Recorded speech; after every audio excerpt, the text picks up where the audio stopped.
money for money through wire fraud, they turn around and go, oh, go deep, well, maybe, but it's send the money here. No. Right, and for your protection, I didn't know I could get a home inspection, you know, and all of it, it's just to protect you. So. It's like I used to say when I was in new construction and we had a 38-page contract. I said every item's in there because we got sued and lost one time. Okay, this is all to protect us from being sued in the future. Okay, so these are the 5 documents to establish agency. What do we use to write an offer? The Rep C, real estate purchase contract.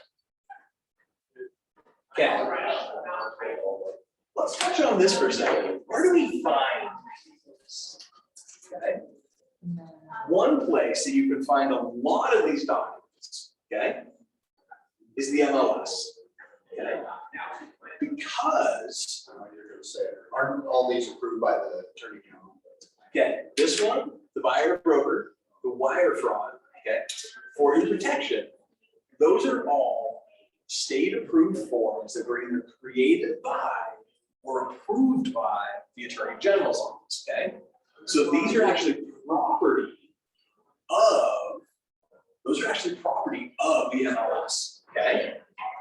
Actually, no, this one, buyer due diligence, okay?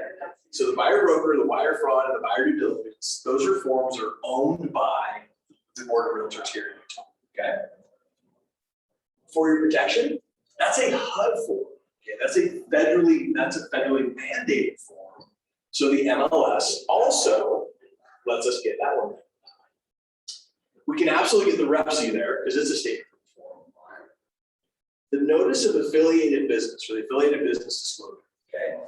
That one isn't on the MLS. Tell me why. Exactly, it's an office form. The MLS doesn't even know it exists, okay? And this form again just tells people because of our ownership interest, we may financially benefit if you guys go buy this product from these people. Okay, that's all it's saying. That one we will find in command. Okay. Now, do we need to go deep enough to actually put it up on the big screen? See if we can get it up on the big screen and show you where to find that. That'd be helpful. Just a couple of links, so we can say go to that. Okay. Okay. We'll tell you what. We will. We'll hop on at the end, and I will show you where in command to find these different documents. Okay. There is one other place that you can find these documents, especially for today's purposes. Okay. And that's sitting right here on my desk in front of me. So if you would start handing those back. I know that's a full packet. Oh, you get one, you get one, you get one, and you get one. Fantastic. Okay. We don't like trees around here. You know, I love trees. As I was putting this together last night and this morning, the thought came to me. So I'm closing on a deal next week that when I met this seller, we were 60, 70 miles from the nearest cell tower, out in the middle of nowhere, up on the mountaintop. It was a camp, okay? And there was no cell phone, there was no internet, there was no power to speak of, okay? And so what we did, and so what the idea was, what if we're in that situation, right? What if we have no technology? Where are we gonna start? That's why we're doing it with just these big packs of paper, because I'll tell you what, we can walk out to my car, under the cargo carrier, above the spare tire, is a folder that has a buyer packet and a seller packet, okay? Because when I'm on that mountaintop, I want to be able to take that list. I want to be able to sign that buyer, okay? Listen, business strikes at funny times, be prepared. Why do we carry a spare tire? Because we might need it, right? Why do we carry a hard copy of a buyer packet, listing packet? Because we might need it, okay? So let's go through this, and based on the scenario in front of us, let's start filling out some of this information, some of these packets, okay? So the first thing you have in that packet is the exclusive right to sell, or the exclusive buyer broker, right? Okay. So what I want you to do is I want you to get with your partner and fill this out. You as the agent, them as the buyer, okay? go through and let's fill this out to the best of our ability. Then we're gonna look at it, okay? Should take just a couple of minutes. Ready, go.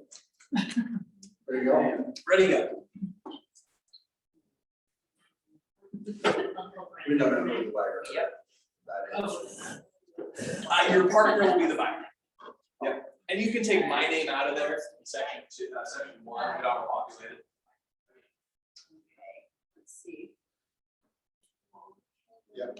And here it is.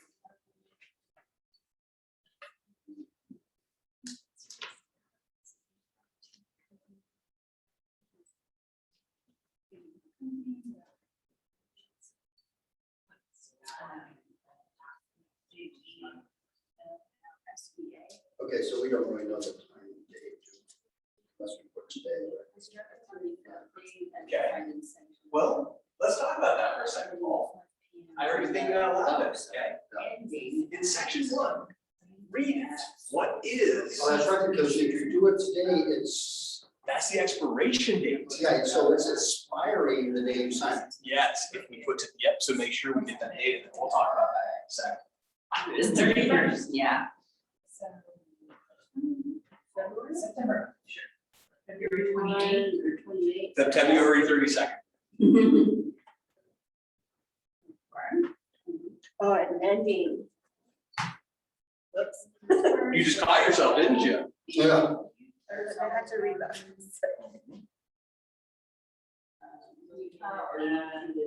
You don't have the address? MLS, I have. Okay. We just got to Howard it. Avenue. Okay, let's see. We just got to the point where people are like, oh, we need the address of the house, right? So I'm saying. When we're filling this I out, just, you know, I just. They put it don't in do it, there. yeah. it's, hey, we want I our just house was like somewhere grab one out. that- You fill that out. Yeah. with either 2 Most of the time, I units think it's 6 months. Oh. or, So that just works. as I Right. see it's Salt Lake, Utah, Davis, Tooele counties, okay? Because there's a blank on here for what county is the property located in. So, Oh, so you wouldn't just Salt Lake County? I would put right here, said in, where it says A in Gwinnett County, Salt Lake, Utah, Tooele, Davis, or B located at, to be determined. Oh, I see, so it's an either or, you don't have to so, fill it. It's an either or. Oh, okay. I like to use I was just saying this. Got it. And so here it would put, So it's NA SLC. now? Under NA. Oh, you really have the, where would you put in? No, I would actually put the counties in there. Oh, you still would, Yeah, put the counties and put it to be determined? in there. Exactly. And you should just put in like SLC, UT, like just. So you just stack your abbreviate and all the words, counties cover your butt, basically. Yeah, put the It county. doesn't have to be all organized. And the reason I put Switch. those 4 in there is because that's really my area of expertise. Right. If somebody called me up and said, hey, can you help me buy a house in Roosevelt? No, but I can make a call to somebody that can, okay? Section 2, where it talks about your fee for service, what is it called? Brokerage fee, okay? What do you charge? Cool, anybody else charge anything different? Do you guys charge a transaction fee? No. Okay. One thing to keep in mind, when we're talking about, was that? That was $1 is for plus the percent. Exactly, okay? Like the Burnside team, they charge like a $300 transaction fee plus 3%, okay? One thing I would say on that is if you are gonna charge a transaction fee, make sure that you can justify it, right? Like, don't do it just because you don't wanna, just because you're like, I want more money, okay? Yeah. Make sure you put it in there. The other thing, when we're talking about brokerage fees, talk about my fee for service is, my brokerage's fee for service is this. My broker, okay, it's not, it's normal, it's traditional, it's standard, okay? Because all commissions are negotiable except mine, okay? Well, commissions are negotiable. Yes, the negotiation's over. This is what I charge, okay? Okay, and so let's make sure that we're not saying that it's traditional, it's standard, we have to pay this. It's a negotiation, except I'm a very good negotiator, and this is not one. Okay, it's my first offer, it's my last offer. Okay. Tracy, you got a question? Yeah, so, why don't you put 6%? Is that because that's based off of the listing person that does that? You totally could, like, okay.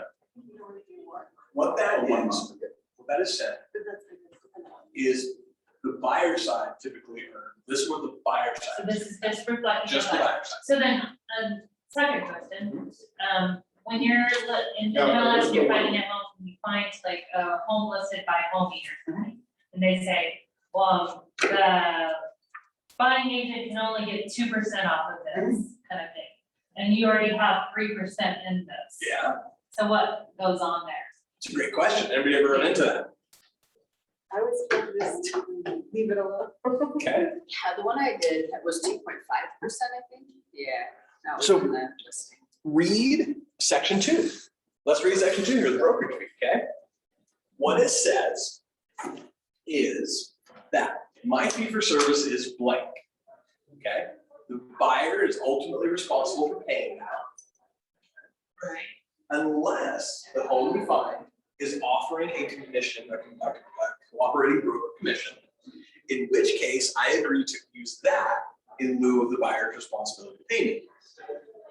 In the case that the seller is offering less than your fee for service, okay?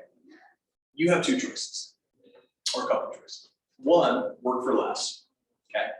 2, you can submit commission instructions or commission requests with an offer, saying our offer is contingent upon X, Y, Z, and you paying our agent 3%. Okay. Or, yeah, those are really the choices, again. So in doing that, you would write that in the offer not make an addendum. There is a specific addendum that goes with the offer. Yep. Now, let's talk big picture for a second. Our job as real estate agents is to what? Fiduciary. Okay, find leads. No. Good question. After we find those leads, our job becomes what? Becoming that fiduciary. And what does having a fiduciary responsibility mean? That's what needs your client, Their needs their needs first. become what? Ours. Okay. If you are submitting an offer, asking for a larger commission, does that strengthen or weaken your buyer's offer? Most likely. I can't say for sure, but in most cases, it's going to make it a less strong of an offer. Isn't Isn't that a conflict of interest? it or is it not? Because when you think about it, you're the people that are going, hey, we're gonna dish out all this money to buy your house. And in order to do that, we want our agent to get paid their money. So we're offering you all this money, the least that your agent can do is go, oh, okay, I guess. But if somebody, okay, so if you wrote that offer, okay, for your clients, so like, we want you to get paid, Tracy. Right. Okay? And so you write it, and so you write it and say, hey, well, my agent's gonna make it 3%. And then I send it an offer saying, I'll take the $2.63 that you're offering, okay? Which one's gonna, if we're the same purchase Oh, I price, see what which one's gonna net the buyer, the seller more money? you're saying. Right? So when, So by asking for a larger commission, okay, you we sold, can be weakening our buyer's position. right, And so to do it, we have to have their permission, okay? right. We have to go to them and say, hey, this is why. My rule of thumb, this is not law, this is not code of ethics, this is just Coach Dave in his business. I'll work for as little as 2%, okay, on my side. If it's 2%, 2.5%, 2.25%, I'm like, who cares? Well, hi, like it happens, right? Let's move on, okay?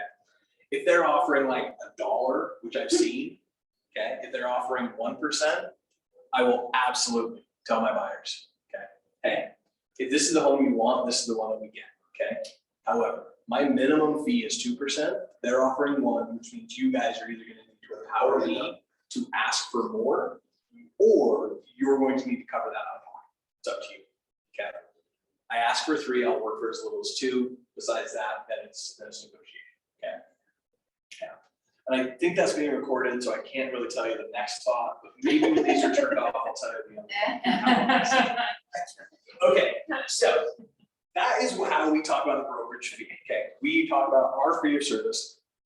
I work for 3%, or I'll accept what the seller is offering down to a minimum. Okay, fantastic. Section 3, the protection period. Who can tell me what the protection period is all about and why it's important? After your. No, go ahead. Who, me? Yeah, somebody. Oh, yeah, after your contract ends, if for some reason that they find a house that they want, that you've shown them, you are protected to still get paid for that up to the certain period of time that you said within your contract that they signed. Exactly. And why is that important? So that they're not trying to. So you don't do a whole bunch of work for free. We're Exactly. keeping our clients honest. Yeah. Okay. Because if they feel in their minds that somebody can come in and say, hey, when does your listing expire? And they're like 2 weeks. And they're like, let's just wait 2 weeks. Then I'll come buy it from you for cash and we'll cut everybody out of it and make a lot more money. Okay. If there's no protection period, that can happen. We just need that protection period to be long enough that it's a big enough pain in the butt for them to wait it out. Yeah, 6 months usually, right? I would, here's again, rule, this is just the way that I do things, okay? I ask for half the length of the listing agreement. If I get a 6-month listing agreement, it's a 3-month protection period. I got a 1-year listing agreement, it's a 6-month. And back in the days when we were taking 2- and 3-year listing agreements, I was taking 12 to 18-month protection periods. So, and that does happen, okay? Now, I don't want to waste time today just reading through this contract, okay? I want you to do that on your own this afternoon, this evening, something like that, okay? Be able to paraphrase these agreements with your prospect, right? You're a buyer's agent, right? You're gonna be working with a lot of buyers. Yeah. You probably ought to be able to explain this stack of paper, okay? The next place we're gonna stop is section 10 in that exclusive buyer brokerage. Section 10 is about attachments. What kind of an attachment would we have to an exclusive buyer broker agency agreement? Once they're listed. Okay, the ones that are listed for sure, great, I mean, yeah, those ones for sure. Agendas, Any. What kind of addenda? like FHA, one. Not to a brokerage agreement, okay, this is just an agency thing, right? Is there one if you were representing your brother or a family member, is that common? Disclosure of interest, and again, that would be submitted with the offer, Oh, okay, sorry. okay? Oh, this is just by our agreement. This is just the buyer This is broker. the first one on that list. Yeah. So what kind of attachments or addenda would we have to that? We talked about this yesterday on the seller side, okay? What we would do in there is, most of the time in there, that's when we exclude either properties or people, okay? Oh, that's right. Oh, that's, yeah. Okay, so I I'll got just buy that. a broker. Hey, Mr. Dave, I wanna work with you as my realtor. Except I might wanna buy my cousin Monica's house, and if I do that, I don't wanna pay you the full 3%, okay?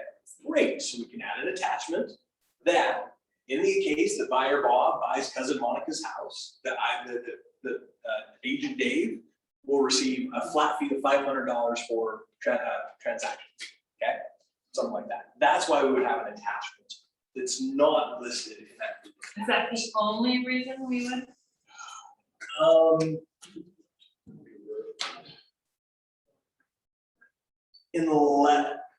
As long as we stay in the world of what I would consider normal things for a buyer to ask of their agent, yes. Okay. Yeah.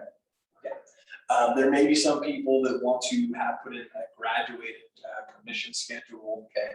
That if I find the property and all you do is the paperwork, you get this, but if you find the property, then you do this, and this, screw all that. Either you Okay. hire me or you don't. Either we're married or we're, okay? It's that's just my personal.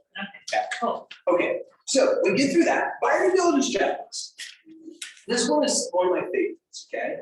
Like Broker Dave was saying, what is the purpose of this list? This right here, cover it up as good as you can, okay? This is nothing but a 3-page list of 21 different areas that we're flat out telling the buyer, I don't know nothing about this. Hire an expert, okay? So when they say, hey, broker, hey, Agent Dave, we rent this property? I'll say, gee, I don't know. Let's check local zoning and you might want to talk to an attorney. I'm not an expert. Okay? Hey, Dave, you think they're great on gas in this property? I have no idea. I'm not a radon test, nor am I an expert in decomposition of nuclear materials. Let's get it tested. Okay? The buyer due diligence checklist. This, I would say, is more important when writing an offer, getting the agency taken care of. If you're gonna forget something, make it anything but this, okay? This is the one that has made or destroyed more good careers than ever, okay? You have this signed, you're covered. You don't get it signed, you are hanging in the breeze, okay? Nobody likes to be hanging in Do the you breeze. usually bring all of yours just as, oh, because the other way would be through DocuSign, right? Isn't that kind of a pain in the ass to do right in front of the client? Ooh, that's a great To question. send that to them and do all that? Here's what I do. Yeah. We physically sign the top one, the exclusive buyer broker agency, okay? We physically sign it. Okay. Then I say, hold up a second, I'm gonna send you a bunch more stuff. Or, Mhm. hey, I'm gonna have my assistant email you the rest of these things for a digital signature. And then you just wait for that a little bit. That's how I do it. Okay. Good. That's Second. good. Do you ever get pushback with that? I haven't so far. Yeah, and I've actually had to help people set up email accounts to do that. Right? Like, it's the only email you're gonna get all week, but we're gonna do this, okay? All right, cool. So the next one, after the buyer due diligence checklist, wire fraud. Okay, not in order on the list up here, in the stack that I gave. The wire fraud disclosure. There's a lot of fraud in the world, right? Especially in this business, there's fraud everywhere. Why do we have special documents to talk about wire fraud? They got that good. I heard because they got that good. What was that, Andrea? People believe people and send money where they shouldn't. Right? That's all the time. Happens all the time. The dollar amounts in real estate are astronomical. Right. I heard a story of a woman up in Park City that sent $800,000 earnest money to the wrong account. It's gone, never to be seen again, okay? The reason we talk about wire fraud is because it happens all the time. The fraudsters have found every loophole in it, and the financial institutions haven't found any way to protect it, okay? Like, isn't there multi-point encryption? Like, come on, people, right? Hey, I'm off my soapbox. It happens all the time. These fraudsters are good. The dollar amounts are astronomical, right? And there's no recourse. Once that money is transferred, it is gone. Unless the recipient of that money says, you know what, this was an honest mistake, you can have it back, it's gone, okay? So imagine we are representing a buyer, okay? And they are bringing their entire life savings to the closing date. And we don't tell them about wire fraud and how to avoid it and what things to look out for. And then they get to hurry, they see an email from Tracy that says, wire your down payment to this account, okay? And we haven't talked to them about, hey, you get an email, even if it's from me. Phone call. You get any email that talks about wiring money, you pick up the phone and you call somebody at a number that's not on that email to verify this, right? They didn't do that because we didn't talk to them about that. And they just wired their life savings to a fraudster somewhere else, probably a 13-year-old in Angola, right? Right? And they're not only the deal is dead, their dream is dead. And your career is And dead. your career is gonna take a hit, right? Like it's one thing if you lose an earnest money check, that can be replaced. But they wire their money into the abyss. What happens to you if you get in trouble by the board? That depends. If I have a signature right here, I don't get in trouble. If Broker Dave says, okay, Johnson, your clients wired their money out, show me your wire fraud disclosure. And I say, what's that? Then I'm in trouble. Okay, And absolutely. would you have to pay for that or? I don't think you would have to pay for it, but you may face. There's some Yeah, it would insurance. probably be an E&O, kit, because the damaged party would go, you have errors of omission, and this is a pretty big error. Yeah. So we're getting on. Okay. Yeah. I don't know that it would be career ending, but it would definitely suck. Think that will happen once.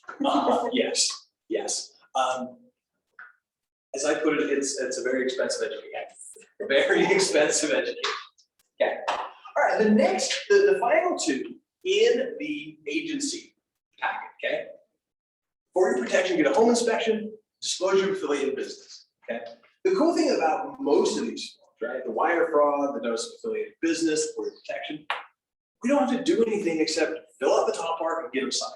These are just disclosures, okay? Again, before your protection, get a home inspection, okay? Doesn't matter if they inspect the home or not. What matters is we have that sign that says, we let them know. You can inspect this home. All of those things on the buyer due diligence checklist, you can pay professionals to inspect this home. And the federal government, the Department of Housing and Urban Development says you should get a home inspection. If you choose not, that's great. Initial here, my butt's covered, let's move forward, okay? It's not, it kind of comes up with, in my role as a coach, okay? My job isn't to tell anybody what to do, okay? Not my job. My job is to show them what other agents have done to be successful and earn money and all that. And then hopefully impart on them why it's important, why it should be important to them, right? I can't tell you to go make contacts. What I can try to do is show you ways to make contacts and then hopefully teach and impart on you the importance of that, okay? What they actually do doesn't really matter. Like, I want people to succeed. I want my buyers to get a home inspection. But really, I just want the signature on here saying that they made their own choice. Does that make sense? Okay, fantastic. All right, so now that we have a complete agency packet, I realized we were gonna take way too much time if we were doing this with our partner, so I kind of should, okay? Now, it's time to actually fill out this contract, okay? Does somebody have the interweb available and open to them? On my phone. Okay, let's look up this MLS number here on the scenario sheet, okay? 158-5586. Okay, just double check that the listing agent is Dean Crandall. So, yes.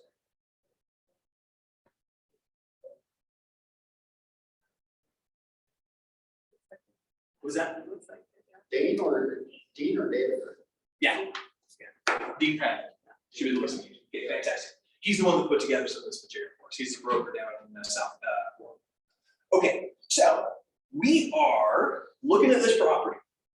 As we're writing an offer based on this scenario, we know a price, we know what earnest money, we know that we're not asking for closing costs, it's not a conventional loan, but the seller's looking for a little bit of a lease back. All of these things can be covered in the rep sheet, right? Purchase price, earnest money. It's not an FHA or a VA, so we don't need an addendum there. We're not asking for closing costs, we don't need an addendum there. They're asking for 5 days in the property after settlement. We don't need an addendum there, right? In the rep sheet, we can ask for some time post settlement to keep them in there. What is the one addendum? What is the one thing that we might need to add to an offer based on the age of the home? Lead-based paint, right? Okay. What year was the switch? 1947? Oh, no. No, other way around, 70s. Oh, sorry, I meant that, sorry. 78. 70. Anything built 78 or older has the opportunity for lead-based paint, and if it is 78 or older, we will need a lead-based paint document, okay? What year was this home built, Paul? It was built in, 1995. 1995, okay. So to hit all of the needs of this scenario, we don't need any other paperwork except this rep sheet, okay? So let's go through and work that out, okay? So top of the rep sheet, on this blank date, buyer offers to buy from the seller property, okay? So let's go ahead, put today's date in there. When it comes to earnest money, what do we accept as earnest money? Cash or the cashier's check or something like that, Okay, or not? by law, anything of good and valuable consideration agreed upon by the parties can be considered earnest money, okay? It's consideration. Okay, in reality, if you walked in here with a duffel bag full of hundies, we would say, get that out of here right now. We don't want it. We wouldn't know what to do with it, okay? If you came in here, if somebody said, hey, we want to wire you earnest money, say, no, it's slow, it's expensive, and it's dangerous, okay? In reality, when it's time for earnest money, cashier's check, okay? I would even simplify it more and just put check, okay? Earnest money in the amount of blank. How much earnest money we putting down? $3,200 in the form of check, okay? So it could, if you do put check and they decide to do something different, is that okay? That top section and then parts of section 2 are really just what is our best intention at this point. Okay, cool. We do have some leeway in there, okay? So then, section 1, property. What's the address of that property? 671 west, 3350 south. Perfect, okay? And then I'm gonna let you go ahead and make up a city, state, zip code, just in the interest of time. Section 1.2, included items. How do we fill out included items?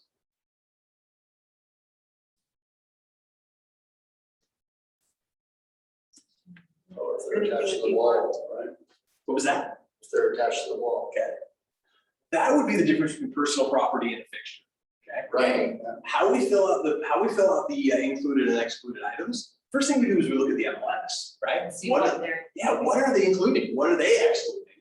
And then this is where we would ask for the things that we want, Like the patio set. right? If on the MLS, they say patio furniture to be excluded, okay? We can go and say, some pretty cool patio furniture. Good luck with How about that. you include that, right? That's how we would fill that out. That's part of the negotiation, is how we fill that out, okay? And then if there is something that doesn't have a specific name or doesn't fill in that category, that's when we use other, okay? Now, I've seen a rep sheet that on that, it said the really cool race car sitting in the garage that nobody could find keys for, okay? That car was transferred with the property. They had a title and no keys, so they said, okay, there you go. Okay, now it was $1.5 million home, but still. Okay, okay. Section 1.3, excluded items. Again, why would we want to purposely exclude something? Like the tough shed in the back or something like that, it's filled with. That is the absolute #1 Yeah. thing, Yeah. okay? We want to leave the playground. Oh, you mean the trap of death? No, okay? Oh, we want to leave the tough shed. No, that is not a tough shed. That's an aluminum death trap where you Yeah. have to get it out of here. Yeah. Okay? Broken hot tubs, okay? If somebody has one of those big, heavy, expensive things that doesn't work anymore, they're gonna want to include it, okay? It's up to us to say, let's get rid of it. In this deal that I'm closing next week, we talked about who is going to dispose of the junky, broken hot tub. Yeah. The buyers are gonna dispose of it, okay? We're including it. It's their problem now, okay? Awesome. Water service, section 1.4. Here's the rule. If there's water with the property, it goes with the property. Unless it is specifically withheld by the buyer, by the seller. Like water rights? Water rights, yep. So you can, they can keep their water rights Big even though trap. they're not Big living trap. or owning that property. They're assumed to go with. Yes, they are assumed to go with. You can specifically sell them, right? Now, and here's the thing, in a lot of Utah, right? The value is not in the land, it's in the water. Right? And so if we start doing deals where there are water rights, we're gonna wanna make sure that everything is, that they're not trying to exclude anything that way. I wonder if, like in the future, it's gonna start to become a bigger issue. water rights. In the Western United States, more people died over water than religion. Yeah. And with this mega drought we're in right now, Right, people are gonna start killing each other. yeah. Yep, it's gonna happen. It's gonna happen. Hey, how are you, Danny? Good. Okay, section 2. Purchase price. Here's the thing I want to know on purchase price. Let's fill that out, okay? Purchase price on this offer is what, $320? Yep, Okay, so fill that in. How much is our earnest money? They're in 2.1A, 3,200, okay? 2.1B, no additional earnest money. We're not putting anything down. so 0 line Okay. through. Yep. Then, new loan. How do we determine what the amount of the new loan is? Do we take the earnest money out of the 320? Yeah, we take the purchase price, we subtract out any earnest money. And then we would also subtract out any money that we're putting down in cash. Yeah, so if they are putting 50,000 down, Oh, Exactly. all got it. Yep, so the purchase price would be earnest money, cash at settlement, plus new loan equals the total purchase price, okay? Now, here's the cool thing about section 2. Very last sentence of section 2.1. Any amount shown below in this line, when it comes to down payment or new loan, can be changed at any whim, right? You can show that you're putting 100,000 down, and then say, we're gonna put 10,000 down. Not a problem, okay? This is one of those areas that this is our best intention at the time of the contract, okay? so if they're not putting money down, If we don't have it here that they are, so we would just put the 3,200, we assume they are putting the 3,200 down. and then earnest money, so if we're subtracting that and if we're putting that amount. Now, if we wanted to dig into the guts of this thing, okay? We could make an assumption that because it says it's a conventional loan, they're putting a minimum of 5% down. But because they didn't give us a down payment amount, I don't want to start making those guesses, okay? So then this number we're putting is 316,000, is that what we're putting here for the new loan? For the new loan, Okay, and then your earnest plus that new loan, again, would add up to that purchase price. right. Section 2.2, is this offer contingent on the sale of the property? That is a new addition to this update of the rep sheet that once upon a time was an additional addenda that we would attach, but it's become so common that we've now just put that in, okay? Is this offer contingent? Let's get it on the table, okay? Pros and cons, I mean, really, the lender's gonna tell us, because these folks buy a house before they sell the loan or not, okay? When it comes to possession, section 3.3, we need, what does the scenario say, 5 days after closing? So how would we mark that? It's in section 3.3. Is there an addendum in there? Calendar days after recording. Exactly, section 3.3 says, except as provided in section 6.1, seller shall deliver physical possession to buyer as follows.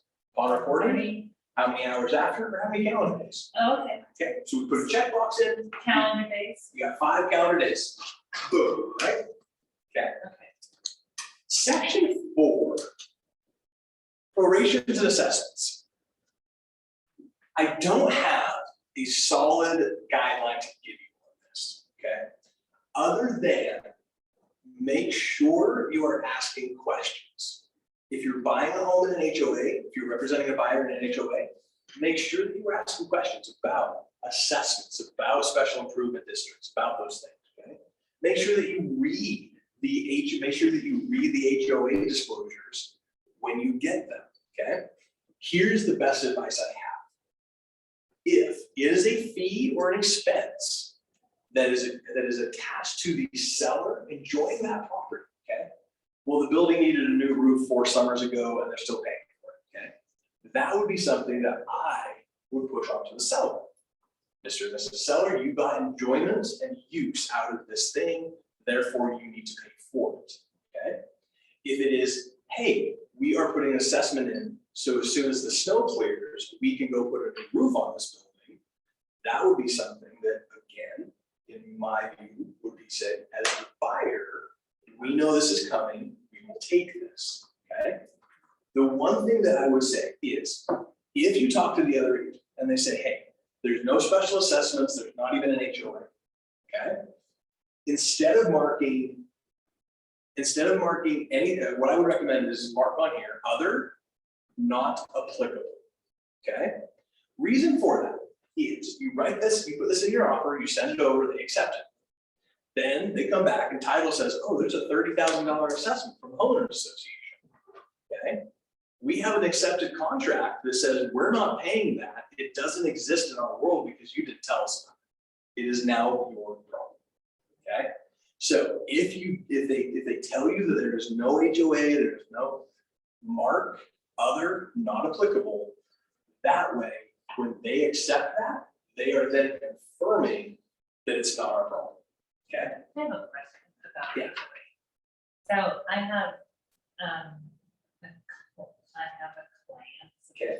Who's selling a house, who has a very high HOA. Okay. And if a buyer came in and said, we'd like you to pay for a year of our HOA. 100%. How, would you write that in this contract here? Is that where you would? That would actually be a closing cost concession. Yeah, prepaid HOA dues are an allowable closing cost. Okay, So you could say, okay, a year's worth is this much, seller to contribute this much of buyer's closing cost. okay, okay, And that's something when I sold my condo, I offered 6 months HOA payments. okay. Okay, cool, thank you. Okay. Section 5, let's jump ahead to section 5, okay? What is section 5? What is the heading of that section? Confirmation. Confirmation of agency. What do we have to do to confirm something? It means it's already set up, okay? That is where we confirm that we have already completed this entire stack of paperwork, okay? And we are simply letting the other side know who the players involved are going to be, okay?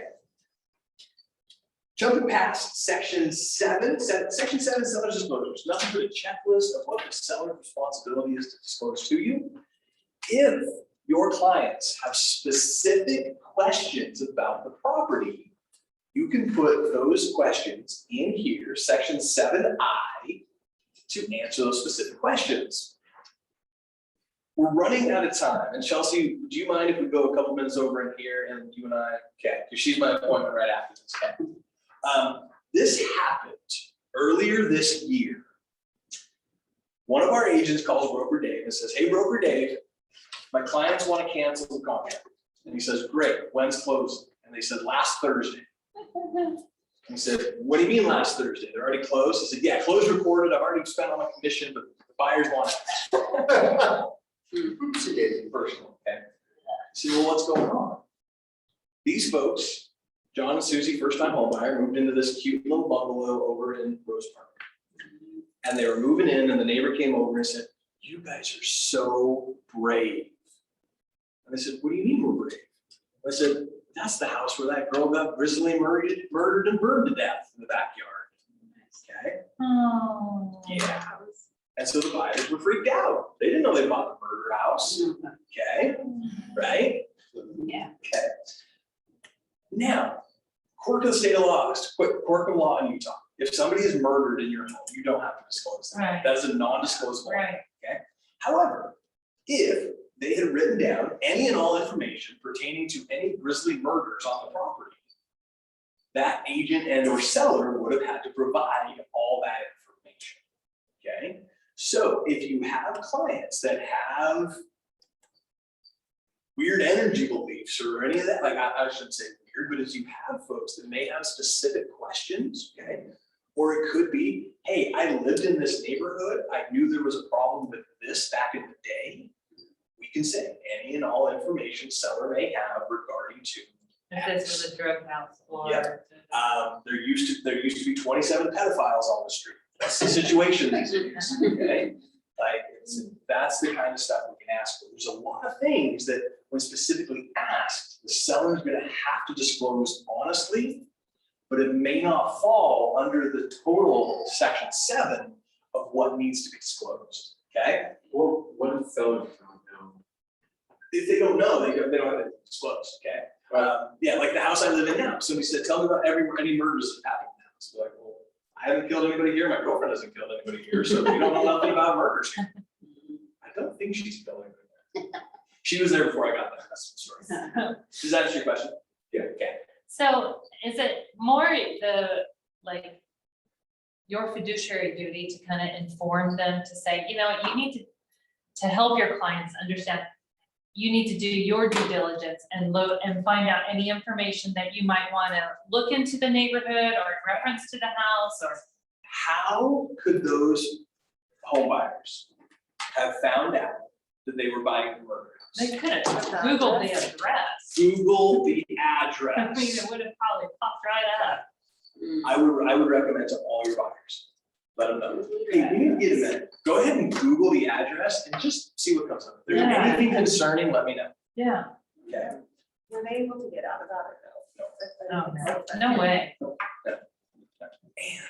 they bought it at such a freaking song and dance price. Well, of course, that was the murder house. I don't care if something is actively haunted.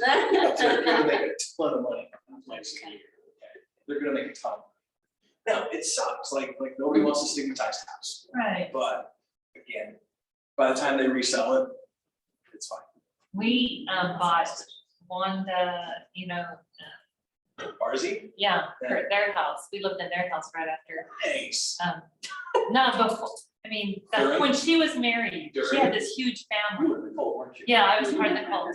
She had this huge family and they sold their house to us and then her and her husband got divorced. She went wacko crazy, but that's kind of. I love that. Anyway. Okay, section 8, buyer due diligence, okay? We have our buyer sign a form saying, hey, you have the ability to do some testing, okay? This is telling the seller, is this offer contingent upon buyer due diligence, okay? Why would we want to make it contingent upon due diligence? They find something Doesn't awesome. we get out of it if there's something that comes up? Right, yeah, we get to look at it, we get to poke it, inspect it, smell it, bring the experts in. Does this feel right, smell right, look right, okay? Without that, we're gonna go have our clients spend hundreds of thousands of dollars that's not even theirs yet, right? They're spending hundreds of thousands of somebody else's dollars to go buy this thing. We need to have them inspect it. What are a couple situations where we might be okay with somebody giving up that protection? If they had a pre-inspection done, maybe? Okay, maybe if the sellers did a pre-inspection, said, here's a copy of the inspection from this inspector. Yeah. Okay, we might waive that. Okay, what else might we waive due diligence? If it was spring of last year when there was. people were If it were 8 months ago and people were just losing their dang minds. Yeah. Okay, in another word, where might we do that? Oh my God. Okay. New home. Brand new home.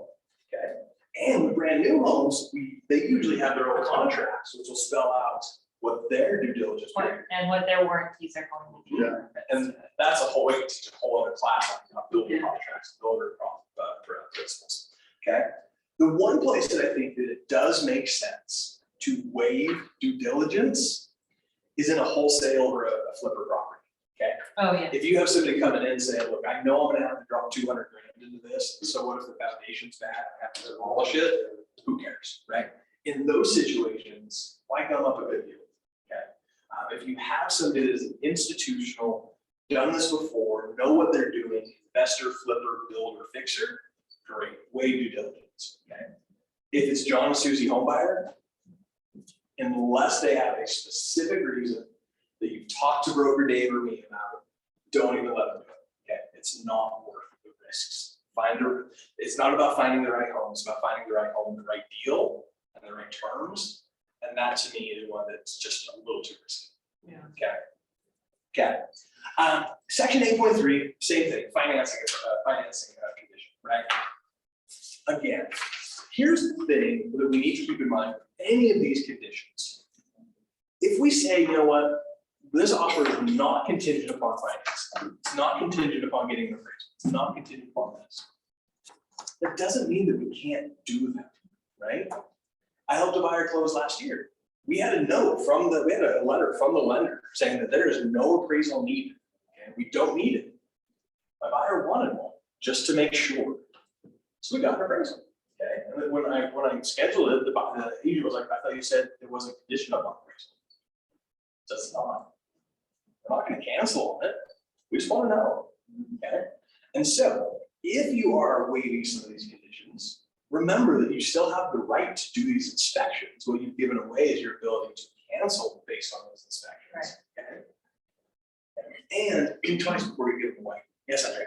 So I've heard stories about sellers not, or, yeah, seller agent not wanting to allow people into the house. If they've waived that, how do you get around that? Communication. Communication. Yeah. I would remind them, hey, this is a collaborative effort, that it's not you or me that's gonna get this job, this deal to the finish line. It's us, and working with me and my buyer to get this done would really be the best thing to do. Or we'll both have to go back to the drawing board. You'll have a pissed off client, I'll have a pissed off client, and then we're over grand. Win-win or no deal. That's where I would start. Let them know that this isn't about me being right or you being right. This is about your client and my client doing what they want. So, Thank you. okay, fantastic. All right. Section 9, addenda. Again, addenda, what are we gonna put on this? All kinds of stuff. FHA, VA addenda, closing cost addenda, lead-based pay, like whatever the situation might need. In our scenario here, we don't need any addenda. I love that, right? Like an offer with no addenda, holy cow, I haven't seen one of those for years. So we learn about Okay, so we have no addenda, okay? Did I skip anything on that? Oh, section 10, okay. We have IVEX in here for home warranty here, for team meeting. Does everybody know what a home warranty does? Okay. So you spoke for everybody. Yeah. Do you know what a home warranty does? Yeah, we actually got a home last year prior to doing any schooling, and we had quite a bit of stuff break in our house, and we didn't use our home warranty because we didn't even. You didn't even know you had it, okay? A home warranty, it's not an insurance policy, okay? It's not an insurance policy. What it is it's a third party insuring, or a third party putting a warranty on the major systems and components of your home, okay? In a strong seller's market like we've had, sellers aren't paying for home warranties, right? Why would they pay for a home warranty when they're not even willing to fix a broken doorbell, okay? Right? In a more buyer-centric market, sellers are paying for home warranties, okay? I'm selling my house and including a home warranty, okay? The reason we put it in the contract, I don't know, okay? I believe that all homes should have a home warranty, okay? You sell a home to somebody, even if they don't want to buy it, make that their closing gift, okay? They're $600. If they're gonna make you 20 grand in the process, spend the money, it's tax deductible, get them a home warranty. It's so worth it. Because when they call you, but on the first cold night of that winter, and they say, our furnace isn't working. You say, call this number, they'll answer the phone within 20 seconds and have a tech out to you within 24 hours. It's gonna cost you $65, okay? Even if they don't remember you buying that home warranty, just because you could walk them through that process in that moment, you're a freaking rock star, okay? Or the other option is, that sucks, call a plumber, like, right? So that home warranty, $600, and I'm gonna plug IVEX. IVEX home warranty, don't even shop anywhere else. They're not the lowest price, but they have the best service, and they're gonna be a business. I think also, I'm sorry, on that note, is that when we bought our first home, like where we go, we had a home warranty, but we didn't realize what it all covered. So it would be very helpful if, just as an agent, if you would kind of inform your first time buyers and that sort of stuff of those kind of things, because our fridge broke within that first month and we went out and bought a new fridge and we didn't realize that we could have just home Just warranted call it. a warranty. Yeah, but it was, So I you're- mean, you're young and dumb, sure, but And again, our job to inform. yeah. I don't know why they put a home warranty in the recipe. I really don't. Probably because, except over the last maybe year or two, typically it is a point of negotiation. That's the only thing I can think of. Okay. This last year though, man, if you write an offer saying you're gonna buy a home warranty, that's just writing an offer with a crayon, saying, I don't know what I'm doing. Okay. Don't write offers in crayons. Fantastic. All right, cool. Again, I'm not gonna go through this and read this. We're already 10 minutes over. I'm trying to get you out of here, 15 minutes over. Make sure that you have gone through this so you compare things, okay? Being able to explain to our clients what we are asking them to sign. This is a contract. It looks like a contract. Like just because we see it every day doesn't mean that people aren't gonna be put off by it. So we need to be able to explain, these different sections, right? Like section 12, what does that look like? What does 13, 40 and something? Jumping down to section 15, mediation. We have two options, okay? Basically what this says is if we get in a fight that we can't figure out with a cup of coffee and a conversation, do we go to mediators or can we sue that, or can we start suing the pants off each other, okay? How do we mark that? Mediation. Yes. Why? Um, Just so you know, if you would have said, if you would have said the other way, I still would have asked you the same question. why not try to fix the problem amongst ourselves versus paying in court, and whoever loses in court, don't have to pay the all fees anyway, so it probably costs a lot more money that way. Oh, for sure. Neutral party. Okay. Is it a notion of, hey, if you check no, you're going straight to court. Check yes, at least it's an option. Well, no, 15 is shall go to mediation or may at the option of the parties go to mediation. Okay. Okay. I, in my practice, in my personal business, I mark may at the option of the parties. Yeah.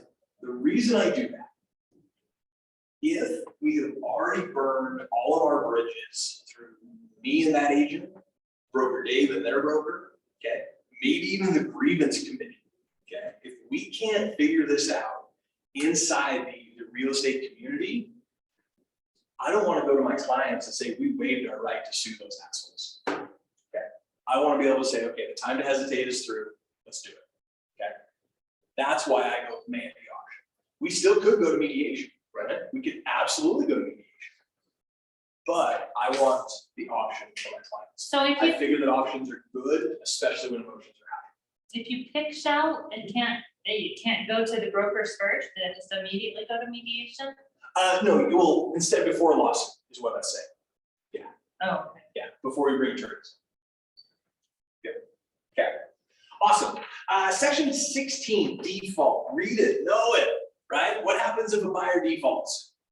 They lose their money, They lose their earnest money. Okay. And pay extra. Potential damages. they have to deliver to the seller equal to that. Okay. Now, most of the time, sellers will just take their earnest money and walk away, unless they're really angry. Okay. What happens if a seller defaults? Same. They have to pay the buyer Oh, yeah. the amount of earnest money. Okay. When it comes to, and this maybe is a little more high level than first time buyers. Okay. Let's play we're representing a seller. Okay. $500,000 home. Somebody comes in and writes an offer with $250,000 earnest money. Okay. Would that be a good thing or a bad thing? Yeah. For the sellers, Let's say this, they jump at that, they say $250,000 in earnest money, okay? Then, 2 weeks later, they find out that X, Y, and Z happened, and they can't sell the house anymore. I'm gonna pay 500, right? Now, they're gonna have to give that buyer $250,000 for default. yeah, but it goes into earnest money account, right? No, if the seller cancels the contract, the seller defaults, they have to pay the buyer, they have to pay the buyer's earnest money. So the buyer is bringing 250, but the seller. Yeah, defaults, they would return that Seller. 250 plus another 250. Oh, you're kidding? And so a massive earnest money, It's a high risk. it's high risk. Oh, wow. Because if the buyer defaults, yeah, you get all that money. Right, But if the we seller default, defaults- we owe them that much as Oh, wow. well. Okay, And so in this example, when I was talking about earnest money, right, it was $3,200 on a $320,000 contract. That's not coincidence, okay?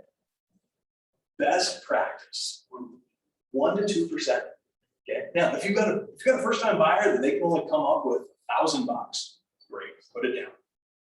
Working with most folks, 1 to 2%. Okay, that shows that we have enough cash, that we're serious, but it's not so much that it's a large. a big loss. Okay. Money. Okay. Last thing I want to touch on in this, okay, is contract deadlines. Section 24, A, B, C, and D. What are the best time frames to put in there? It's a trick question. We don't know yet. What do we need to do to fill out section 24 to make the most appealing offer? What's going to benefit the seller? Call the listing agents. Yeah. And say, hey, listing agent Andrea, I've got some buyers that want to offer on your property over on Simpson Avenue.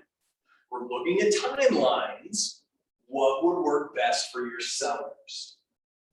Okay, not promising I can deliver that.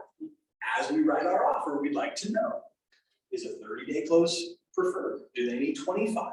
Do they need 45? Right? What works best for them? Okay. When it comes to timelines, timelines are going to be as important as price, except most people, buyers and sellers, don't understand that, okay?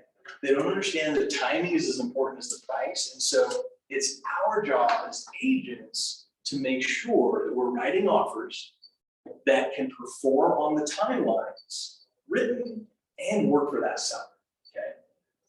One of my team has an offer under contract. I love them with all the heart and humility I have. And they didn't call me before they wrote an offer. And we have like due diligence just ended.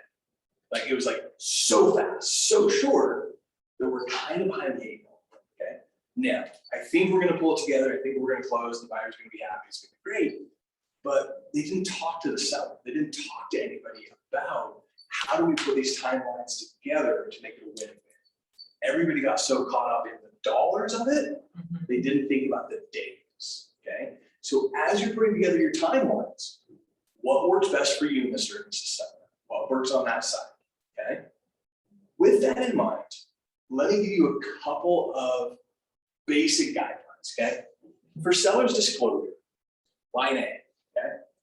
Does anybody wake up and say, hey, we need to sell the house today, let's put a sign up here right now? No.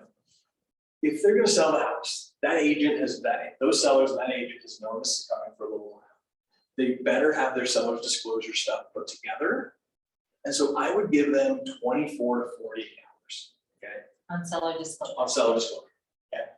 If acceptance is Friday at 5, I want seller's disclosures by Monday at 5, okay? Keep it tight. They should know what they're doing, okay? Right. Due diligence is next.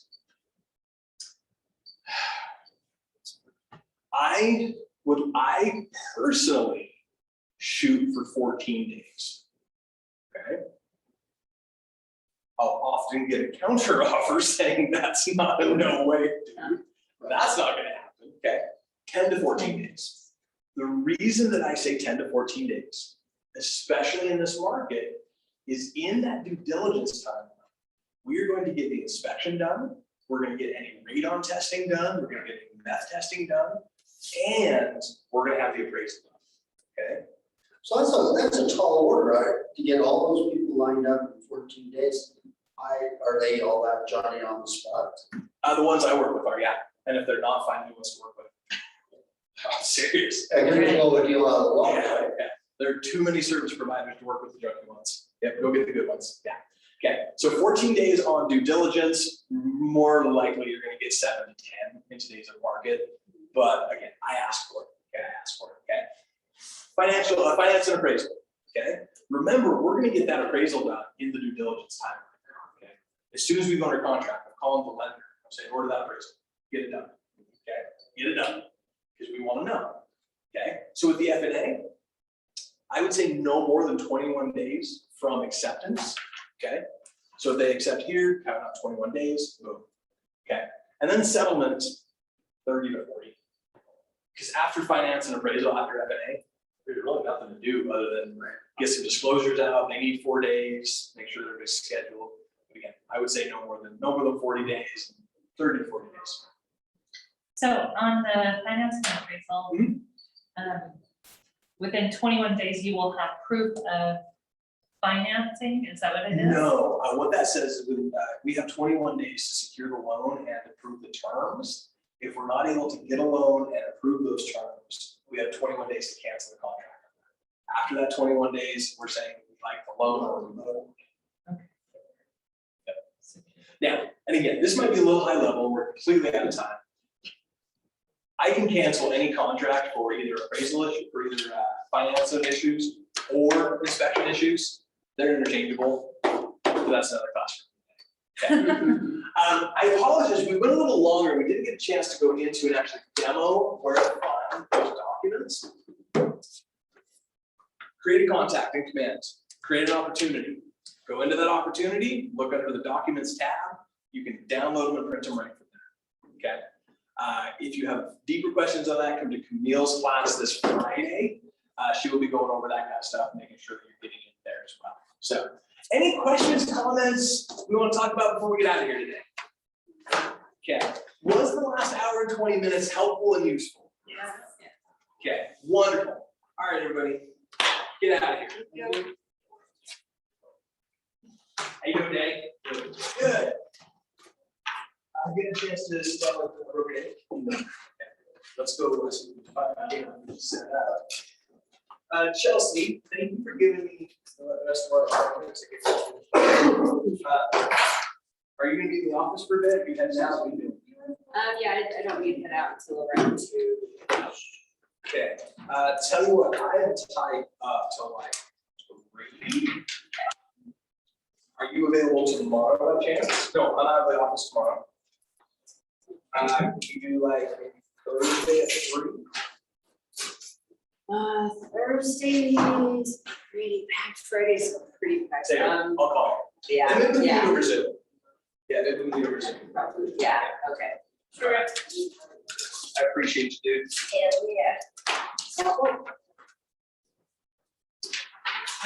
We still need. Yes. You know what?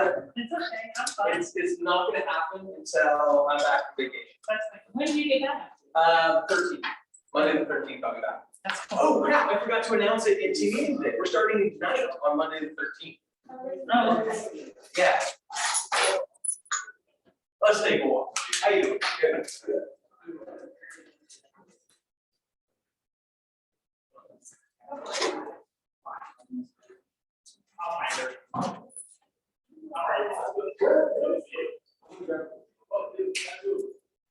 Hey,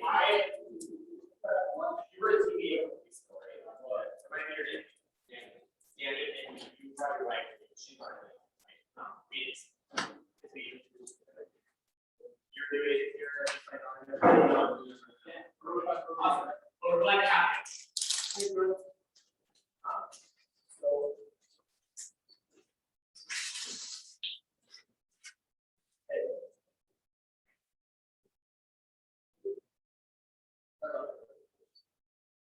I like it. No, so.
That's my biggest concern right now.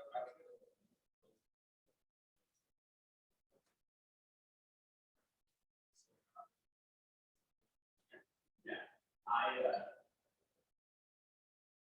mean, for me,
You're saying, that's right.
Okay, so that.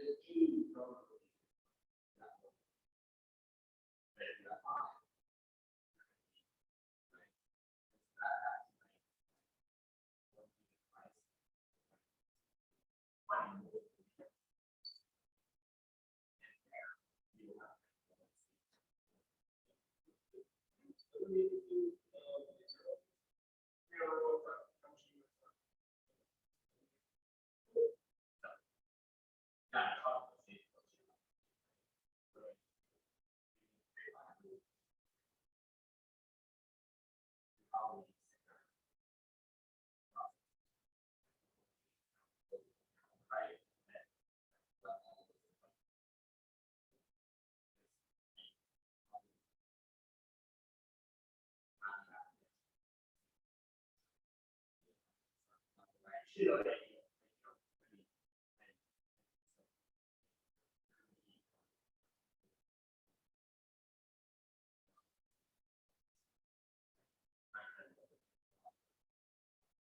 to. We see that in all. And so.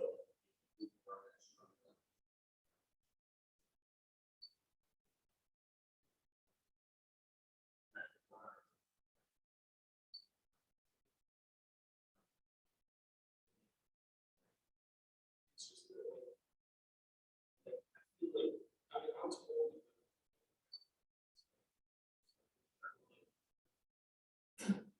That's the mistake. Well, you know, it's that, right? You're dealing with $500,000. Yeah.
We want, I mean, like I said, it's not.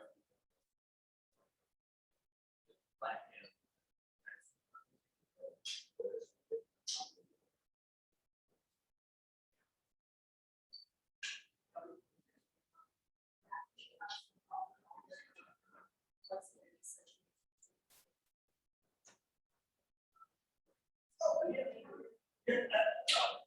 I don't know, ask my TC. That's how it goes.